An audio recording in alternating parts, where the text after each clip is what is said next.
L'histoire d'Abel.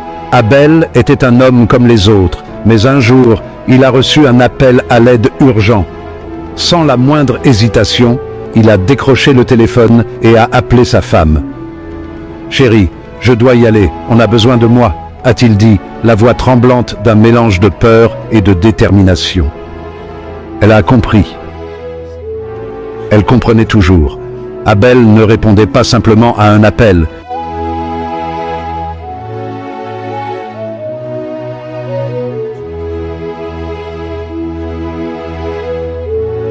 Le voyage d'Abel a commencé comme n'importe quel autre. Mais soudain, en une fraction de seconde, tout a basculé. L'avion s'est écrasé et Abel s'est retrouvé au milieu des débris et de la fumée. Miraculeusement, il sortit presque sans une égratignure. La femme d'Abel était à la maison. Elle s'apprêtait à dîner lorsque son téléphone a sonné.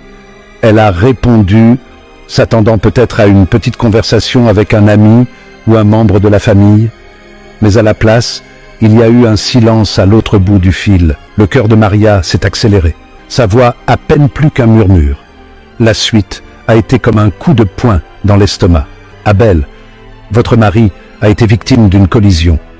Pendant un instant, tout est devenu silencieux. Le monde de Maria s'est effondré autour d'elle. Elle pouvait à peine entendre les détails pendant que la personne à l'autre bout du fil expliquait ce qui s'était passé. Un moment de pure gratitude, il pensait avoir une seconde chance dans la vie. Il était impatient de rentrer chez lui, de serrer sa femme dans ses bras et de lui dire à quel point il l'aimait. Abel a ouvert la porte de sa maison, s'attendant à des retrouvailles pleines de larmes. Au lieu de cela, il est tombé sur une scène que personne ne souhaite jamais vivre. Elle était là, sa femme, dans les bras d'un autre homme. La pièce a tourné, non pas à cause du crash, mais à cause de la trahison.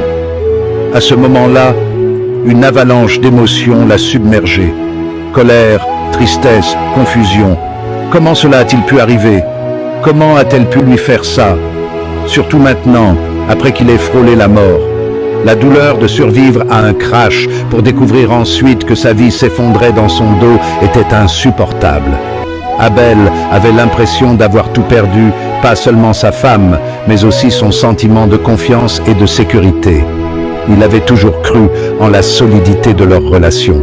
Ensemble, ils avaient déjà traversé des tempêtes, mais celle-ci était un ouragan. Abel ne savait plus quoi faire. La confrontation semblait inutile. Le mal était fait. Alors, il est parti. Il est sorti de la maison, se sentant plus brisé qu'après l'accident. Dans les jours qui ont suivi, Abel a dû affronter sa nouvelle réalité. Il avait survécu à un crash d'avion, mais maintenant, il devait survivre à un cœur brisé. C'est un autre type de survie, celui qui met à l'épreuve votre esprit et votre volonté d'aller de l'avant.